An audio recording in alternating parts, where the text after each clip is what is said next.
सरदार अख्तर जान साहब जो बलूचिस्तान नेशनल पार्टी के सरबराह हैं, उनकी जानिब से मुतअद्दिद बार ये कहने को हमें देखने को मिला कि वो कहते हैं जितने भी वज़रा आए हैं ये बेअख्तियार हैं, इनके पास कोई भी अख्तियार नहीं है। यहाँ जो रेड जोन है इसमें भी कंटेनर्स हटा दिए गए हैं। कंटेनर्स जब हटा दिए गए इससे लगता है मामला थोड़ा बहुत पेशरफ्त कर गया। आज डॉक्टर मारंग बलोच को जो 3 MPO के तहत या दीगर जो है 2-3 FIR उनके ऊपर और बलोच यकजहती कमेटी के दीगर जो रहनुमाओं पर दर्ज किए गए थे उन पर उनका फ़ैसला महफूज किया।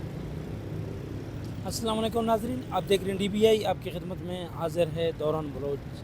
मैं इस वक्त मौजूद हूँ बलूचिस्तान असम्बली के सामने। चंद अहम अपडेट्स आपकी खिदमत में लेकर हाज़िर हुआ हूँ जिनको हम थोड़ा तफसीली आपको बताने की कोशिश करेंगे।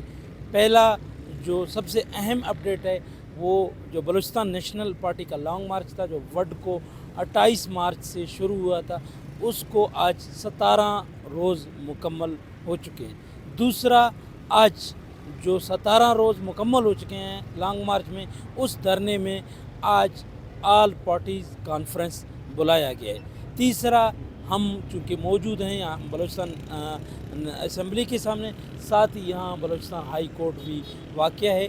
इसमें आज डॉक्टर मारंग बलोच का जो फ़ैसला महफूज किया गया था उसका फ़ैसला भी आज सुनाया जाएगा। हम इन तीनों चीज़ों को जो है वो डिस्कस करने की कोशिश करेंगे और आपको बताएंगे कि इन पर जो है वो क्या अपडेट्स हुई है। सबसे पहले हम आपको बताएंगे बलूचिस्तान नेशनल पार्टी का जो लॉन्ग मार्च था, डॉक्टर मारंग बलोच और बलोच यकजहती कमेटी के जो रहनुमा थे उनके जो रिहाई के हवाले से शुरू हुआ था वड को 28 मार्च को, आज वो 17वें रोज़ में दाखिल हो गया है।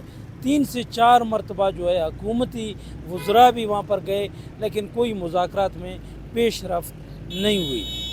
सरदार अख्तर जान साहब जो बलूचिस्तान नेशनल पार्टी के सरबराह हैं, उनकी जानिब से मुतअद्दिद बार ये कहने को हमें देखने को मिला कि वो कहते हैं जितने भी वज़रा आए हैं ये बेअख्तियार हैं, इनके पास कोई भी अख्तियार नहीं है।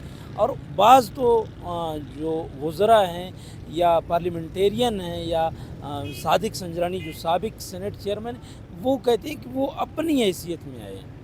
तो समझ में ना आने वाली बात यहाँ पर ये है, अगर इतना बड़ा लॉन्ग मार्च है, इतना बड़ा मसला है बलूचिस्तान का, क्वेटा टू कराची का जो शारा है वो गुज़श्ता 17 रोज़ से बंद है, तो हुकूमतें क्या कर रही हैं? इस असम्बली में बैठने वाले लोगों की क्या ज़िम्मेदारी है? क्या वो रोड नहीं खुलवा सकते हैं जिससे यूमिया 30 मिलियन डॉलर्स जो है उसका नुकसान हो रहा है बलूचिस्तान के ताजिरों को, बलूचिस्तान के सनतकारों को? तो ये असम्बली में बैठे हुए लोग क्यों वहाँ पर जाकर इस मसले को हल नहीं निकालते हैं, बल्कि अपनी हैसियत में, अपनी ज़ाती हैसियत में जाकर सिर्फ वहाँ से बस गुफ्त शनीद होती है, फिर वाइंड अप होता है, कोई नताइज भी नहीं आते, जो कि बलूचिस्तान के अवाम के लिए बहुत परेशान कौन है। बलूचिस्तान के अवाम इस वक्त बहुत ज़्यादा मुश्किलात से दो चार है, चूँकि एक मसला जो है गुज़िश्ता 17 रोज़ से पड़ा हुआ है, उसमें हल का पेशरफ्त कुछ नहीं हो रहा है। तो हुक्मरान हैं, इस असम्बली लोग हैं, वो क्यों दिलचस्पी नहीं लेते? तो उन्होंने आल पार्टी से बलूचिस्तान के मखदूश हालात पर बात करने के लिए आज जो है वो कॉन्फ्रेंस बुलाया, जिसमें बलूचिस्तान नेशनल पार्टी के अलावा दीगर जो यहाँ अपोजिशन पार्टीज़ हैं, यहाँ पर दीगर सियासी पार्टी हैं, वो वहाँ शिरकत करेंगे। और आज जो है एक बड़ी जो है वो पेशरफ्त होनी है, बड़े फ़ैसले आने हैं कि क्या लाए अमल तय किया जाए। बलूचिस्तान में मौजूदा जो एक पॉलिटिकल आप कहें एक डेडलॉक आ चुका है जिसमें मुज़ाकरात नहीं हो रहे हैं। गुज़िश्ता 17 दिन से पूरा बलूचिस्तान आप कहें कि इस वक्त जो है मुतासिर है, जो कराची और क्वेटा का शारा बंद है। इस शारा में मरीज़ों को मसाइल का सामना है, मुसाफिरों को का सामना है, उन तमाम को जो है ज़ेर बहस लाया जाएगा। और दूसरा जो सिचुएशन है, इस वक्त हम चूँकि मौजूद हैं असम्बली के एरिया में, जिसको सरीना चौक भी कहते हैं, असम्बली से मुतसल एरिया, यहाँ जो रेड जोन है इसमें भी कंटेनर्स हटा दिए गए हैं। कंटेनर्स जब हटा दिए गए इससे लगता है मामला थोड़ा बहुत پیش رفت کر گیا, آج شاید مزید پیش رفت ہو. ایک ٹاسک ملا تھا جو بلوچستان نیشنل پارٹی سے بات کرنے کے لیے JUI فیک ہو, اس پر بھی تاحال ہمیں کوئی فیڈ بیک تو نظر نہیں آیا, پیش رفت تو نظر نہیں آیا. تاہم یہ کہا جا رہا تھا کہ معاملے کو کچھ حل کرنے یا سلجھانے کی جانب سے لے جایا جا رہا ہے. تاہم کنٹینر ہٹانے کے بعد کچھ محسوس ہوتا ہے کہ تھوڑے بہت معاملات معمول پر آ گئے ہیں. تاہم شارع اسی طرح بدستور بند ہے.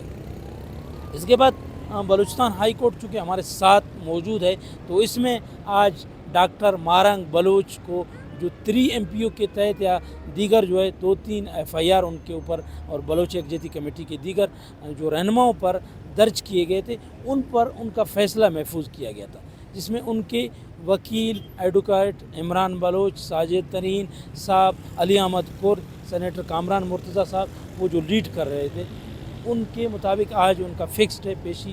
دوبارہ اس پر بات چیت ہوگی. جو فیصلہ محفوظ کیا گیا تھا اس پر کیا رد عمل دیا جائے گا, اس پر کیا فیصلہ آئے گا, وہ آج آنا ہے.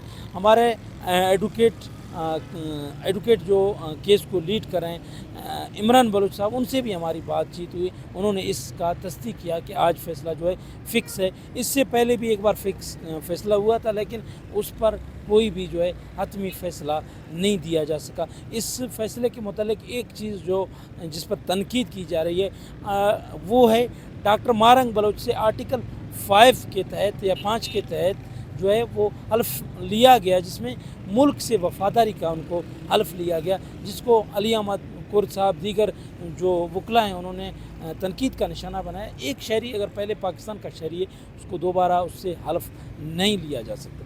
آج ہم دیکھیں گے کہ آج کیا صورتحال بنے گی, کیا جو محفوظ فیصلہ ہے اس پر کوئی جو ہے رزلٹ آتا ہے یا اس کو آگے ڈیلے کیا جاتا ہے, یا ڈاکٹر مارنگ بلوچ کو جو گزشتہ تقریباً کافی وقت سے حکومتی تحویل میں ہدا جیل میں وہ قید ہیں, ان کے متعلق کیا فیصلہ آتا ہے وہ بھی آنا باقی ہے. تاہم ہم نے آپ کو مجموعی صورتحال کے متعلق جو کچھ چیزیں تھیں ان کو بریف بتانے کی کوشش کی ہے اور کلیئر ہو. امید ہے حکومتی جو حکمران ہیں وہ اس مسئلے کو سنجیدگی سے لیں گے, خاص کر لکپاس کا جو ٹنل بند ہے جس میں مسافر مریضوں کو جو مسائل کا سامنا ہے اس کو حل کریں گے. فی الحال کے لیے دوران بلوچ کو دیجیے گا اجازت, ملیں گے اگلے کسی ولاگ میں. تب تک کے لیے اپنا بہت سارا خیال رکھیے گا. Follow us on YouTube, Facebook and other social media platform. Thank you. اللہ حافظ.